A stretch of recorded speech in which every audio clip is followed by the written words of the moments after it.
(9h04), gente. Eu começo falando dele, Alexandre de Moraes, porque ele atendeu a um pedido da Procuradoria-Geral da República e abriu inquérito contra o Eduardo Bolsonaro, acusado de coação, obstrução de justiça e ato contra o Estado Democrático de Direito.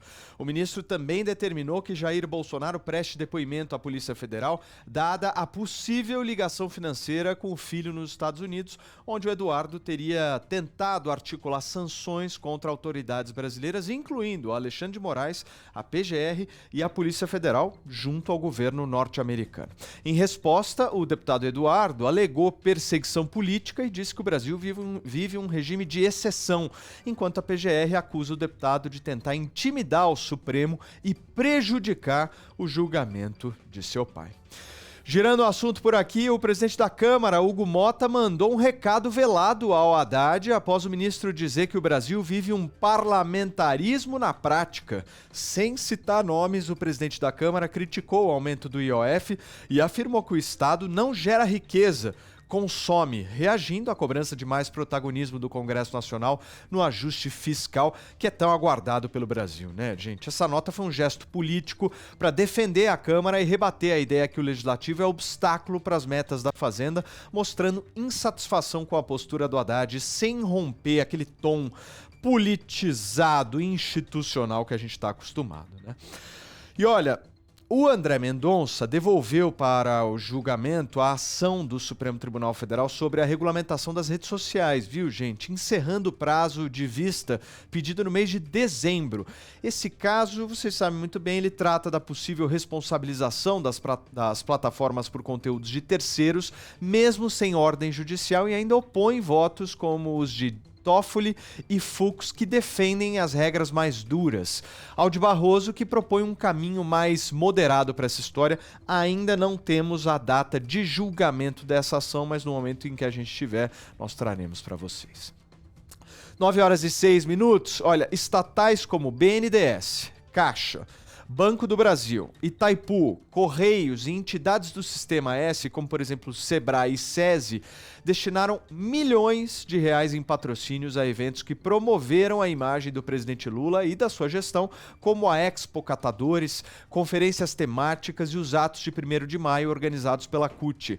Embora as empresas aleguem que os patrocínios seguem objetivos estratégicos, as ações levantaram questionamentos sobre o uso político de recursos públicos e repetem práticas prometidas por Lula durante a campanha, como, por exemplo, a reativação de conferências com a sociedade civil. Muitos questionamentos em relação a essa destinação de verba.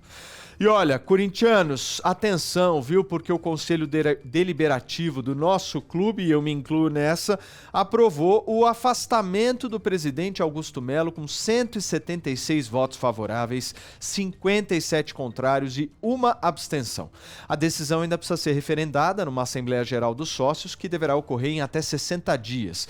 Caso essa Assembleia confirme o impeachment, haverá nova eleição entre os conselheiros, mas se houver renúncia, o vice Osmar Stabile, assume até o ano de 2026. O Melo foi afastado em meio a acusações de irregularidades no contrato com a Vaidbet e foi indiciado pela Polícia Civil, mas está negando a renúncia e diz que vai brigar pelo Corinthians. É sempre o Corinthians na página policial e não na página de esporte de qualquer jornal, né?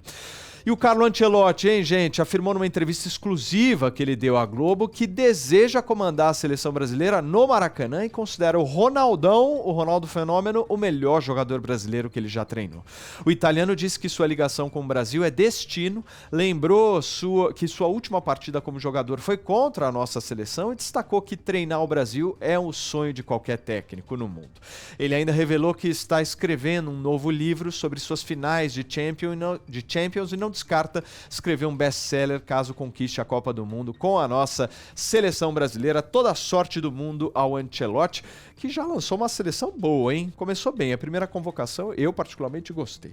9h09, o Tinder tá lançando uma parceria com o projeto Justiceiras para criar um canal de acolhimento a mulheres que sofrem assédio no aplicativo e ainda tá divulgando um guia de segurança e também segurança nesses encontros que são realizados, né? A iniciativa foi apresentada num evento aqui em São Paulo e permite que usuárias relatem violência ou comportamentos inadequados com o encaminhamento dos casos à Central 180. Essa medida busca promover um ambiente mais respeitoso e consciente nesses encontros online que, na realidade, todo solteiro gosta, né? Um Tinderzão no final de semana não há coisa melhor, né? Olha, são 9h09, o presidente Lula foi levado ao Hospital Sírio-Libanês ontem, segunda-feira, depois de se sentir mal, gente, e apresentar um quadro de labirintite com vertigem. Após alguns exames de sangue e também de imagem, ele foi liberado e está em repouso no Palácio da Alvorada. Ele cancelou toda a agenda de ontem, incluindo várias reuniões que ele tinha com ministros de Estado. O presidente já havia passado por uma cirurgia na cabeça em dezembro, após uma queda no banheiro em 2023 e segue sob acompanhamento médico. E olha, a Jennifer Aniston, hein, acabou vazando o seu próprio número de celular ao postar uma foto com o seu cachorro no Instagram, gente.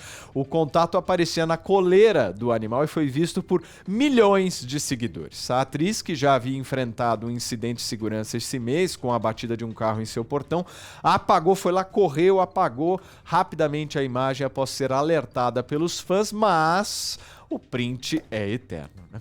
E falando aqui de entretenimento, Lilo e Stitch se tornou um fenômeno, viu, nas bilheterias dos Estados Unidos, superando o novo Missão Impossível com 183 milhões de dólares arrecadados durante o feriado do Memorial Day, um recorde histórico para essa data, gente.